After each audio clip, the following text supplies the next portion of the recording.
الحمد لله نحمده ونستعينه ونستغفره ونعوذ بالله من شرور أنفسنا ومن سيئات أعمالنا من يهده الله فلا مضل له ومن يضلل فلا هادي له وأشهد أن لا إله إلا الله وحده لا شريك له وأشهد أن محمدا عبده ورسوله صلى الله عليه وآله وسلم. Əmə ba'du, əziz qardaşlar, bugündən etibarən sələf imamlarından İmam Barbahari rahmetullah aleyhin Şərh-ü Sünnə risaləsini oxumağa və onu gücümüz çatan qədər şərh etməyə, izah etməyə çalışacağıq. Və İmam Barbahari sünnətə bağlılığı ilə, həmçinin bidətə və bidət əhlinə qarşı sərt tutumu ilə tanınan, bilinən sələf imamlarından birisi olub. Və tam adı Həsən İbni Ali İbni Xələf Əbu Muhammed Əl-Bərbəhari. Əbu Muhammed, yəni Muhammedin atası, onun künyəsi idi. Lakin insanlar arasında öz nisbəti ilə, Bərbəhari nisbəti ilə məşhur olub tanınmışdı. Bərbəhər o dövrdə Hindistandan gətirilən bitkinin, daha doğrusu dərmanın adı olub.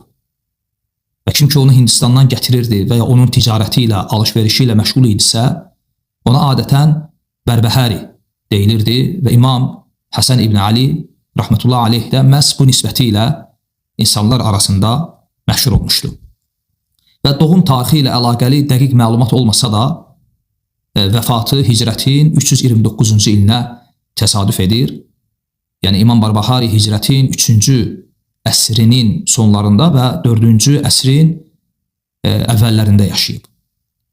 Və İmam Əhmədin əshabından olub. Yəni İmam Əhmədin daha doğrusu əshabından elm alan alimlərdən olub. Xüsusən də Əbu Bakır Mərruzi rahmetullah aleyh İmam Əhmədin öndə gələn tələbələrindən olub və bu Əbu Bakır Mərruzi İmam Barbaharinin şeyxlərindən idi. Yəni İmam Barbahari deməli İmam Əhmədin tələbələrindən elm alan alimlərdən olub. Və öz zamanında Həmbəllərin şeyxi idi. Və həmçinin İmam Barbahari özü digər Həmbəli alimi, sələf imamlarından olan İbn Battah Əl-Ukbərinin şeyxi olub. İbn Battah o Kitab-ül İbanə, Əl-İbanətus-Suğra və Əl-İbanətul-Kubra kitablarının müəllifi İbn Battah İmam Barbaharinin tələbələrindən olub. Və İmam Barbahari barədə ümumiyyətlə alimlərin çox təqdirə layiq sözləri var. Məsələn, Əbu Abdillah Əl-Fəqih rahiməhullah deyir ki, İzə rəaytəl Bəğdadi yuhibbu Əbəl Həsən İbn Bəşşar və Əbə Muhammed Əl-Bərbəhari fa'ləm ənəhu sahibu sünnə. Sən Bağdad əhlindən Əbul Həsən İbn Bəşşarı və Əbu Muhammed Əl-Bərbəhərini sevən birisini görsən, bil ki o sünnət sahibidir. Yəni Əbu Abdillah Əl-Fəqih rahiməhullah deyir ki, yəni İmam Barbahari kimi alimləri, şəxsiyyətləri sevmək əslində əhl-i sünnənin əlamətlərindən olub. Həmçinin İbn Kəthir rahiməhullah onun barədə buyurur ki, Əl-Alimu Zahid. İmam Barbahari alim və zahid birisi idi. Əl-Fəqihul Həmbəli, Həmbəli fəqihlərindən idi. Və kənə şədidən alə əhlil bidə' vəl-məasi. Ha belə bidət əhlinə və asilərə qarşı çox şiddətli idi. Və İbnül Cəvzi deyir ki, cəmə'əl ilmə və zühd.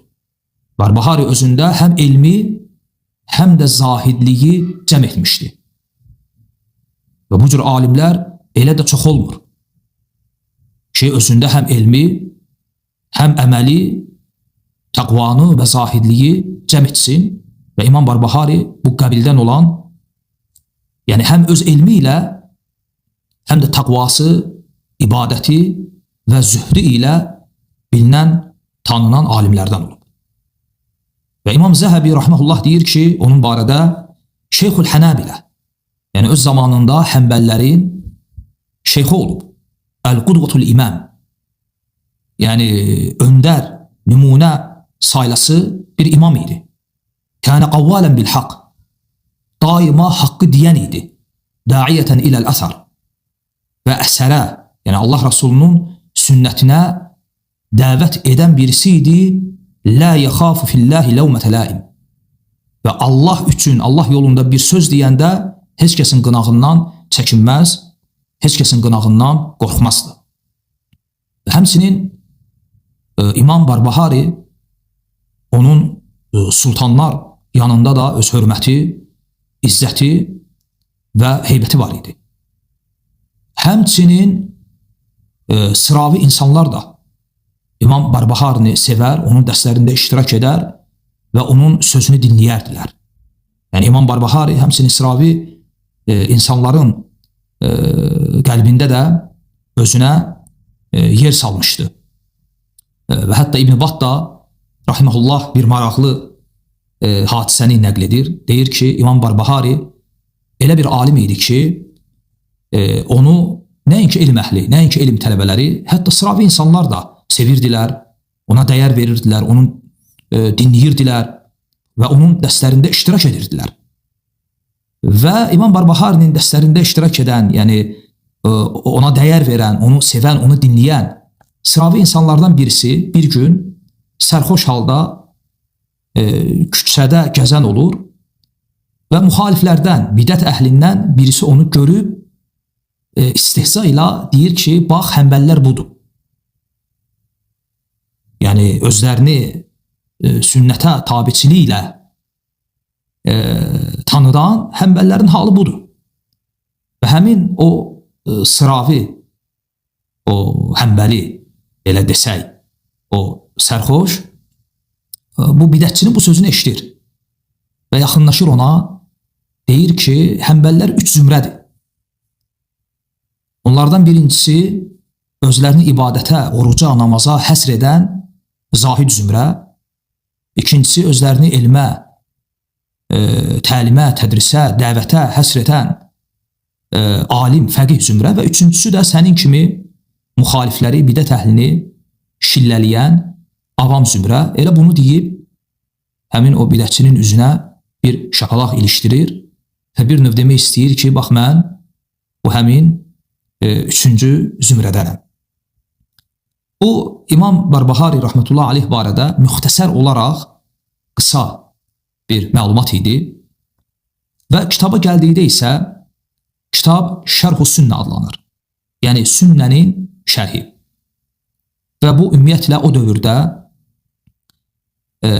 əksər əqidə kitablarının adı bu cür idi. Yəni sünnəyə bağlı idi. Məsələn, müasir dönəmdə kimsə əqidəyə dair bir kitab yazanda adını adətən qoyur, məsələn, etiqad kitabı, əqidə kitabı və ya təvhid kitabı və bu kimi. Lakin o dövrdə belə deyil. O dövrdə adətən alimlər əqidəyə dair kitab yazanda adətən o kitabların adını sünnə ilə bağlayırdılar. Məsələn, biz bundan qabaq götürmüşdük İmam Əhmədin Usul-i Sünnəsi, yəni sünnənin əsasları.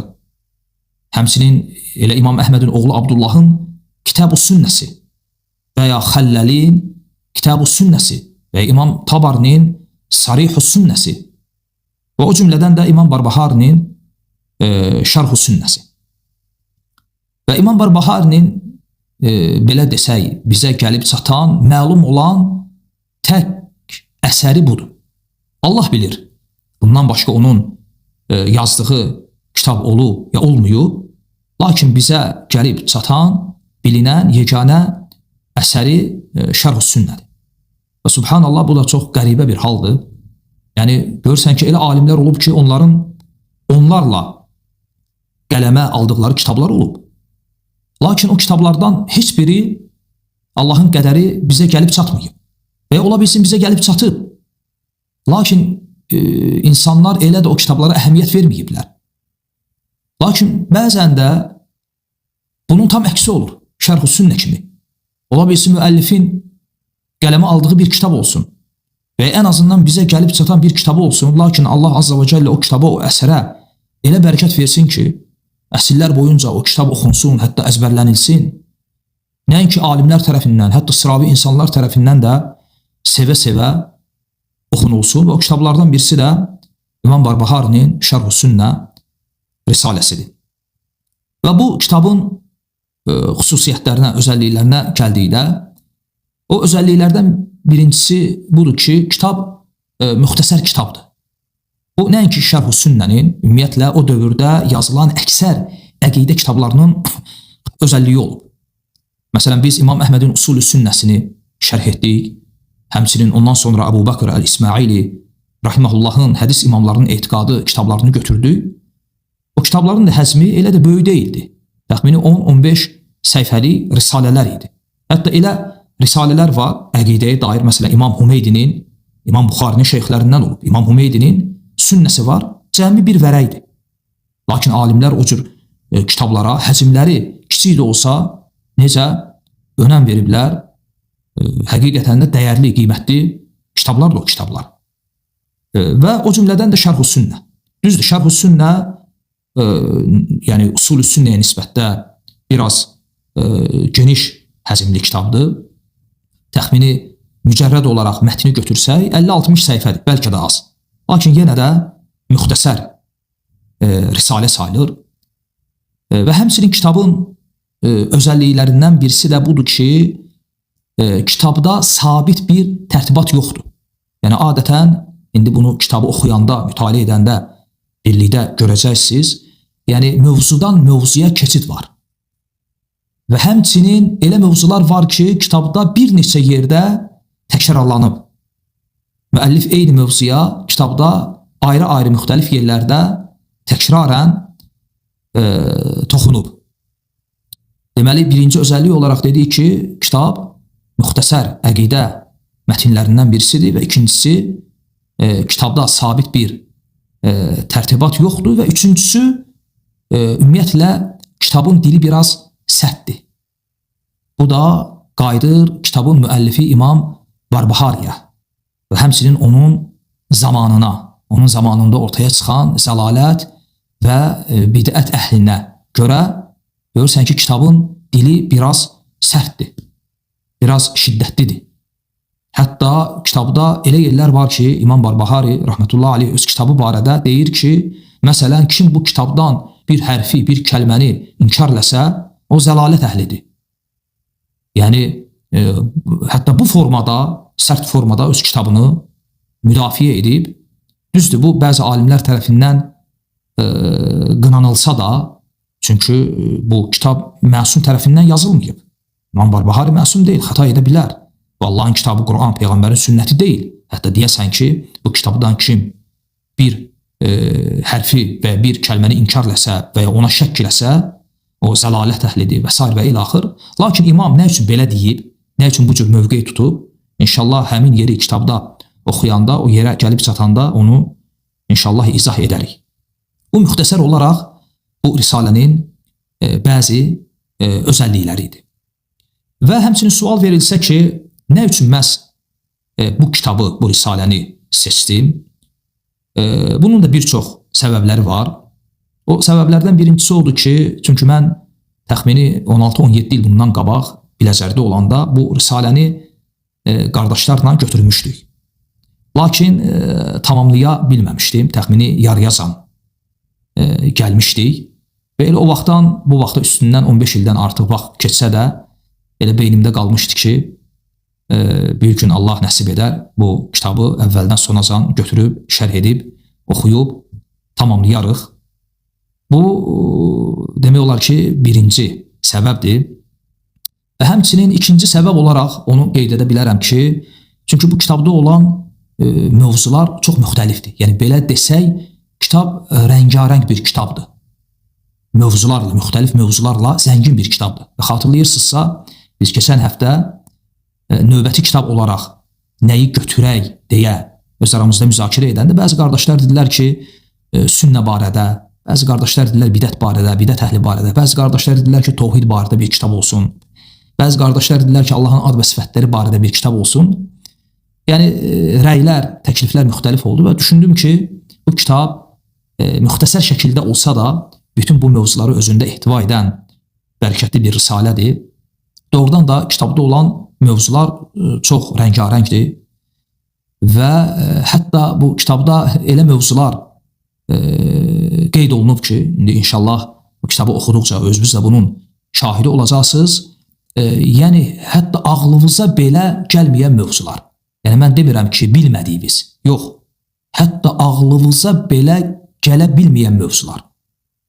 Ki, yəni əqidədə sən demə belə mövzular var imiş. Və İmam Barbahari o cür mövzulara toxunub, çox maraqlı mövzularıyla zəngin və rəngarəng bir kitabdır. Və bu da bu kitabı seçməyimin demək olar ki, ikinci səbəbidir. Və üçüncü səbəb olaraq onu deyə bilərəm ki, ümumiyyətlə qardaşlar, bu kitab Allah bərəkət versin və müəllifinə də rəhmət eləsin. Elə bir kitabdır ki, doğrudan da insanın sanki iyiliyinə işləyən bir kitabdır. Yenə də deyirəm, bunu oxuduqca görəcəksiniz, özünüz də bunun şahidi olacaqsınız. Yəni, insanı doğrudan da qədəmlərini sünnət üzərində gücləndirən, möhkəmləndirən, ümumiyyətlə insanı bidət və bidət zəlalət əhlinə qarşı qədəmlərini sabit edən, yəni buna səbəb olan kitablardan birisidir. Və təbii ki, bizim yəni bidətlərin, şübhələrin, zəlalət fikirlərinin yayıldığı indiki dönəmdə, zamanda bu cür kitabları oxumağımıza, öyrənməyimizə doğrudan da çox ehtiyac var. Müxtəsər olaraq, yəni bu kitabı seçməyimin səbəbləri bunlar idi. Və son olaraq kitabı şərh üslubuna gəldikdə, təbii ki, şərh özümüzdən olacaq Allahın izni və müvəffəqiyyəti ilə. Necə ki, bundan qabaq İmam Əhmədin Usul-i Sünnəsini və Əbu Bakır Əl-İsmaili rəhmətullah aleyhin hədis imamlarının etiqadı risaləsini şərh etdik.